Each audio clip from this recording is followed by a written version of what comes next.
The city of Gotham was a maze of towering skyscrapers and narrow alleys, a place where the light of day barely reached the darkest corners. At night, the city seemed to breathe on its own, alive with a pulse that echoed the fears and desires of its inhabitants.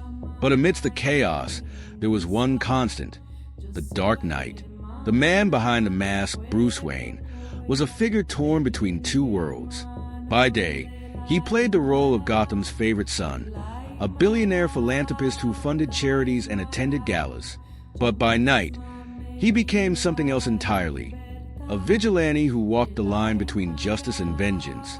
Bruce's mission had always been clear: to rid Gotham of the criminal element that had taken the lives of his parents. Yet as time passed, he found himself questioning whether he was truly making a difference or simply adding to the cycle of violence. His doubts were compounded by the rise of a new threat in Gotham. A man known only as the Phantom had emerged from the shadows, a criminal mastermind who seemed to understand the city's darkest secrets. Unlike the Joker, who thrived on chaos, the Phantom was a strategist, a chess player who saw every move before it happened. Gotham's criminals feared him, but they also saw him as a necessary evil, a counterbalance to the Dark Knight. For every criminal Bruce took down, the Phantom found a way to recruit two more. It was a battle fought not with fists or gadgets, but with the very soul of the city. One night, as Bruce patrolled the rooftops, he received an alert from Alfred. "Sir, you need to see this," came the butler's calm yet urgent voice through the earpiece. Bruce paused on a ledge. The city sprawled out beneath him. "What is it, Alfred?" "A message from the Phantom. It's on every major network." Bruce hurried back to the Batcave, where the screens lit up with a live broadcast. The image was grainy, showing the Phantom in a dimly lit room, his face obscured by shadows. "Good evening, Gotham."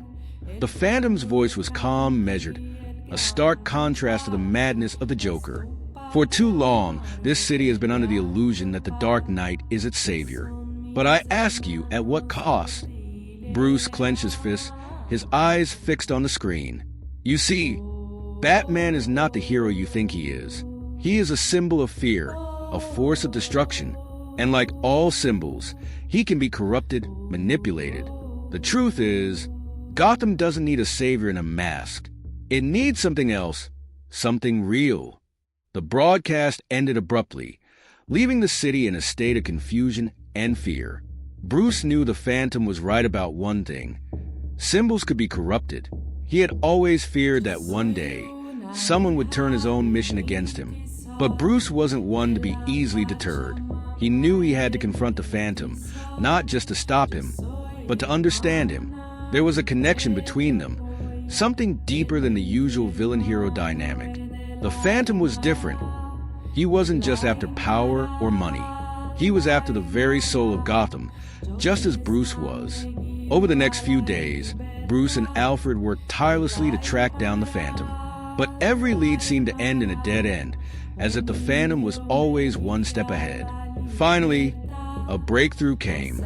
A hidden lair beneath the city, accessible only through a series of underground tunnels, was discovered. Bruce knew this had to be it. He suited up, his mind focused, ready to face whatever awaited him.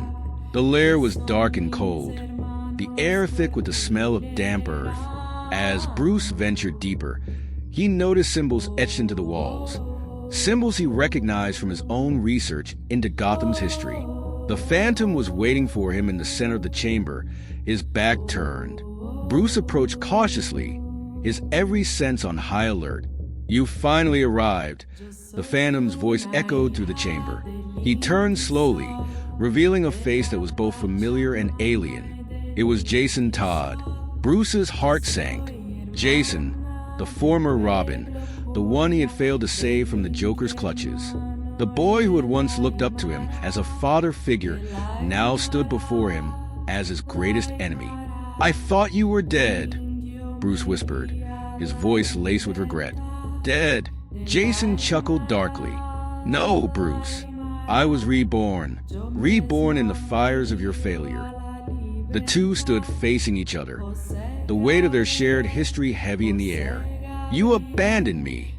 Jason continued, his voice filled with bitterness. "You left me to die, and now you expect me to forgive you." Bruce remained silent, his mind racing. He had searched for Jason, had tried to find him, but he had failed. And now, that failure had come back to haunt him. "I became the Phantom because I realized something you never could, Bruce. Gotham doesn't need another savior. It needs to be cleansed, purged of the darkness that you and the criminals you fight represent." Jason's words cut deep. Bruce knew there was truth in them, but he also knew that Jason was lost, consumed by his pain and anger. "I'm sorry," Bruce said finally, his voice heavy with emotion. "I failed you, Jason, but this isn't the way."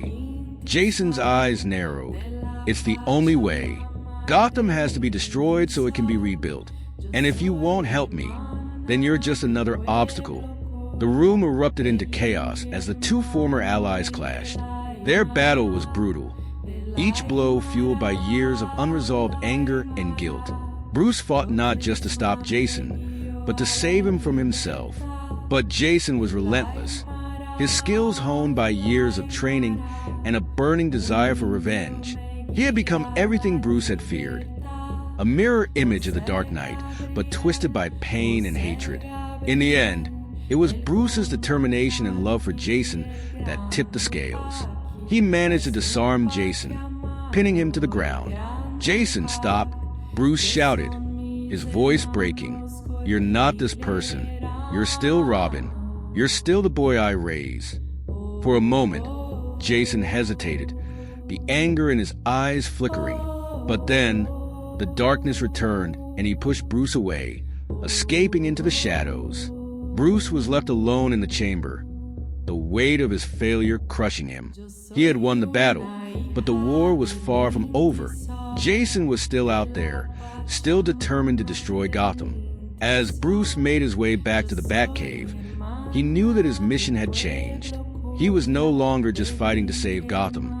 He was fighting to save Jason, to bring him back from the brink. The Dark Knight's journey was far from over. The shadows of Gotham still loomed large, and the fight for the city's soul had only just begun. But Bruce knew one thing for certain. He would never give up on Jason. He would never stop fighting, not until the boy he had once called his son was safe. As he stood on the rooftop, looking out over the city, Bruce felt a renewed sense of purpose. The darkness would always be there, but so would he. And as long as he was, there was hope. Hope that one day, the shadow of Gotham would be lifted, and the light would return.